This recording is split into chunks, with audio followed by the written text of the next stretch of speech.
കോടതി തന്നെ നേരിട്ട് ഈ വിഷയത്തിൻ്റെ ഒരു ഇൻറ്റൻസിറ്റി കണക്കിലെടുത്താണ് കോടതി തന്നെ നേരിട്ട് അന്വേഷണ സംഘത്തെ ചുമതലപ്പെടുത്തുകയും കൃത്യമായി ഇത്ര സമയത്തിനുള്ളിൽ അന്വേഷണം പൂർത്തിയാക്കി റിപ്പോർട്ട് നൽകണമെന്ന് പറഞ്ഞു. അപ്പോൾ അത്രയേറെ വലിയ പ്രാധാന്യം ഇതിനുണ്ട്.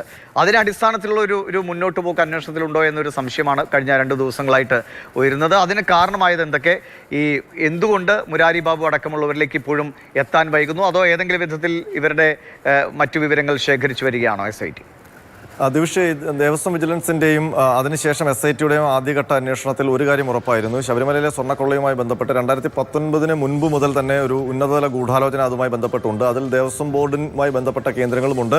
അതിന് പുറത്ത് ബംഗളൂരു, ഹൈദരാബാദ് ഒപ്പം തമിഴ്നാട് കേന്ദ്രീകരിച്ചുള്ള മറ്റൊരു സംഘവും, ഒരു ഗൂഢസംഘവും ഇതിന് പിന്നിൽ പ്രവർത്തിച്ചു എന്നുള്ള കാര്യം കണ്ടെത്തിയിട്ടുണ്ട്. പക്ഷേ ഇപ്പോൾ നമുക്ക് ആശങ്ക ഉണ്ടാക്കുന്ന കാര്യം, അല്ലെങ്കിൽ ആശങ്ക ഉയരാൻ കാര്യം, അന്വേഷണം പോറ്റിയിൽ മാത്രം ഒതുങ്ങുന്നുണ്ടോ, അതല്ലെങ്കിൽ ഉന്നത സ്ഥാനങ്ങളിലേക്ക് പോകാതെ അന്വേഷണത്തെ പോറ്റിയിൽ മാത്രം പിടിച്ചു നിർത്താൻ, കേവലം ഒരു പോറ്റി നടത്തിയ സ്വർണ്ണക്കൊള്ള എന്ന മട്ടിൽ നിർത്താനുള്ള നീക്കം നടക്കുന്നുണ്ടെന്നുള്ള സംശയം ഉയരാൻ കാരണം ഇതിൽ പ്രതി ചേർക്കപ്പെട്ടിട്ടുള്ളവരെല്ലാം പ്രബലരാണ്. ഇപ്പോൾ നിലവിലുള്ളവരെല്ലാം പ്രബലരാണ്. അപ്പോൾ അങ്ങനെയുള്ളവർ പുറത്തു നിൽക്കുമ്പോഴുള്ള അപകടം, സാധാരണഗതിയിൽ അറസ്റ്റ് പോലുള്ള നടപടികളിലേക്ക് ഒരു അന്വേഷണ സംഘം പോകുന്നത്, അല്ലെങ്കിൽ പോലീസ് പോകുന്നത് അക്യൂസ്ഡ് ആയിട്ടുള്ള ആൾക്കാർ തെളിവ് നശിപ്പിക്കാനും സാക്ഷികളെ സ്വാധീനിക്കാനും മറ്റ് കൃത്രിമം കാണിക്കാനും, അന്വേഷണത്തിൽ കൃത്രിമം കാണിക്കാനും സാധ്യതയുള്ളതുകൊണ്ടാണ്. അതിന് സാധ്യതയുള്ള ആൾക്കാരാണ് ഇപ്പോഴും ഈ പ്രതിപട്ടികയിൽ പെട്ടതും പുറത്ത് നിൽക്കുന്നതുമായ ആൾക്കാർ. അവരെ ഇതുവരെ ചോദ്യം ചെയ്യാൻ വിളിപ്പിക്കുകയോ അവരെ അറസ്റ്റ് ചെയ്യുന്ന നടപടികളിലൊക്കെ കടന്നിട്ടില്ല. മറ്റൊന്ന്, നിഗൂഢ സംഘം എന്ന് പറയുന്ന ആൾക്കാരിൽ ചില പേരുകൾ അന്വേഷണ സംഘങ്ങൾക്കെല്ലാം അറിയാം. അത് നാഗേഷ്, കൽപേഷ് അടക്കമുള്ള പേരുകളാണ്. ഗോവർദ്ധൻ, അതുപോലെ തന്നെ വിനീത് ജെയിൻ, ഇങ്ങനെ ഒരുപാട് പേരുണ്ട്. അവരെ ആരെയും കണ്ടെത്തി പിടികൂടിക്കൊണ്ട് വരുന്ന കാര്യത്തെക്കുറിച്ച് ഒരു നടപടിയും ഇതുവരെ ഉണ്ടായിട്ടില്ല. മാത്രമല്ല, ഇവരൊക്കെ ഏത് നിമിഷം വേണമെങ്കിലും അന്വേഷണം അവരിലേക്ക് വരുന്നു എന്ന ഘട്ടത്തിൽ രക്ഷപ്പെടാൻ സാധ്യതയുള്ള ആൾക്കാരാണ്. മറ്റൊന്ന്, ഈ താങ്ങുപീഠവുമായി ബന്ധപ്പെട്ട് CK വാസുദേവൻ എന്ന വ്യക്തി, അയാളാണ് ഈ താങ്ങുപീഠം 4 വർഷത്തോളം സൂക്ഷിച്ചത്. ഏറ്റവും ഒടുവിൽ വിവാദമായപ്പോഴാണ് ഇത് എൻ്റെ കയ്യിലായിപ്പോയല്ലോ എന്ന് പറഞ്ഞ ഒരു പോറ്റിയുടെ കയ്യിൽ തിരിച്ചുകൊണ്ട് കൊടുക്കുകയും ആ പോറ്റിയുടെ സഹോദരന്റെ വീട്ടിൽ നിന്ന് കണ്ടെടുക്കുകയും ചെയ്തത്. അപ്പോൾ ആ CK വാസുദേവന്റെ കേന്ദ്രീകരിച്ച് ഒരു അന്വേഷണവും ഇതുവരെ ഉണ്ടായിട്ടില്ല.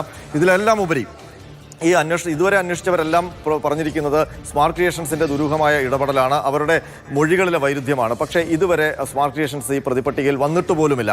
അപ്പോൾ അതിനൊപ്പം തന്നെ ഈ 2019 ജൂലൈയിൽ ദ്വാരപാലക പാളികൾ കൊണ്ടുപോയതിനു ശേഷം ബംഗളൂരുവിൽ നിന്ന് ഹൈദരാബാദിലേക്ക് പോകുന്നു. അവിടെ 39 ദിവസം നാഗേഷ് എന്ന അയാളുടെ പക്കൽ വെക്കുന്നു. അയാൾ സ്വർണ്ണപ്പണിക്കാരനും ചെമ്പുപണിക്കാരനുമാണ്, അല്ലെങ്കിൽ അത്തരം ഫാക്ടറി നടത്തുന്ന ആളാണ്.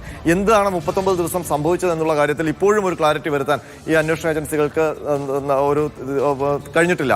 അപ്പോൾ അവിടെ അത് സംബന്ധിച്ചുള്ള ദുരൂഹതകളൊക്കെ ഇപ്പോഴും തുടരുകയാണ്. ഇപ്പോഴും സ്മാർട്ട് ക്രിയേഷൻസിൽ വെച്ച് 1.5 കിലോ സ്വർണം വേർപെടുത്തി എടുത്തു ഉണ്ണികൃഷ്ണൻ പോറ്റി എന്ന അയാളുടെ മൊഴിയിൽ തന്നെ വട്ടം കറങ്ങി നിൽക്കുകയാണ്. അതിനപ്പുറത്തേക്ക് പോകാൻ അന്വേഷണ SITക്ക് കഴിഞ്ഞു എന്ന രീതിയിലുള്ള പ്രത്യക്ഷത്തിലുള്ള ഒരു നീക്കങ്ങളും ഇപ്പോൾ കാണുന്നില്ല. ഏതായാലും ഇന്നൊന്നും വലിയ ചോദ്യം ചെയ്യലൊന്നുമില്ല. ദീപാവലി അവധിയാണ്. പോറ്റി അവിടെ ഇരിപ്പുണ്ട്.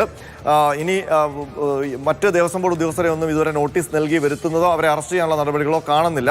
അപ്പോൾ ഏതായാലും മുരാരി ബാബു അടക്കമുള്ളവർക്ക് യഥേഷ്ടം സമയം ലഭിക്കുകയാണ് അവർക്ക് രക്ഷപ്പെടാനും ഒക്കെയുള്ള പഴുത് തേടാൻ വേണ്ടി. മാത്രമല്ല, ഒരു അറസ്റ്റ് ഭീഷണിയൊക്കെ ഉണ്ടായിരുന്നെങ്കിൽ അവർ സ്വാഭാവികമായിട്ടും മുൻകൂർ ജാമ്യാപേക്ഷയൊക്കെ തേടി കോടതിയെ സമീപിച്ചേനെ. അങ്ങനെയുള്ള നടപടികളും കാണുന്നില്ല. അപ്പോൾ പോറ്റിക്കപ്പുറം ഇവരെയൊക്കെ സംരക്ഷിക്കാനോ അല്ലെങ്കിൽ തങ്ങളിലേക്കൊന്നും എത്താൻ പോകുന്നില്ല എന്നൊരു ആത്മവിശ്വാസമോ ഇതിലെ പല പ്രതികൾക്കും ഉണ്ടാകാം. അത് ഏതൊക്കെ വിധത്തിൽ, അപ്പോൾ എന്ത് സ്വാധീനത്തിന്റെ അടിസ്ഥാനം, രാഷ്ട്രീയമാണോ ഉദ്യോഗസ്ഥതലാണോ എന്നൊക്കെ ഉറപ്പിക്കേണ്ടതുണ്ട്. പക്ഷെ എന്തോ ഒരു സുരക്ഷാ കവചം പലർക്കും ചുറ്റുമുണ്ട്.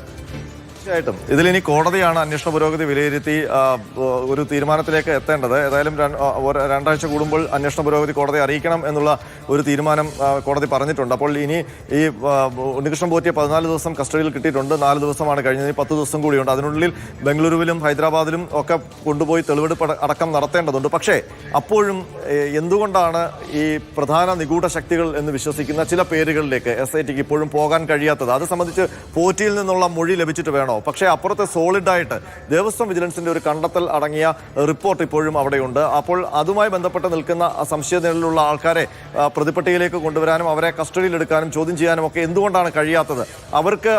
അതിന് കഴിയാത്തിടത്തോളം അവർക്ക് യഥേഷ്ടം രക്ഷപ്പെടാനുള്ള സമയം ലഭിക്കുകയാണ് എന്നുള്ളൊരു മറുവശം കൂടിയുണ്ട്. അതാണ് അയ്യപ്പ ഭക്തരെയും പൊതുജനങ്ങളെയും ഒക്കെ ആശങ്കപ്പെടുത്തുന്നത്. ദിവിഷ.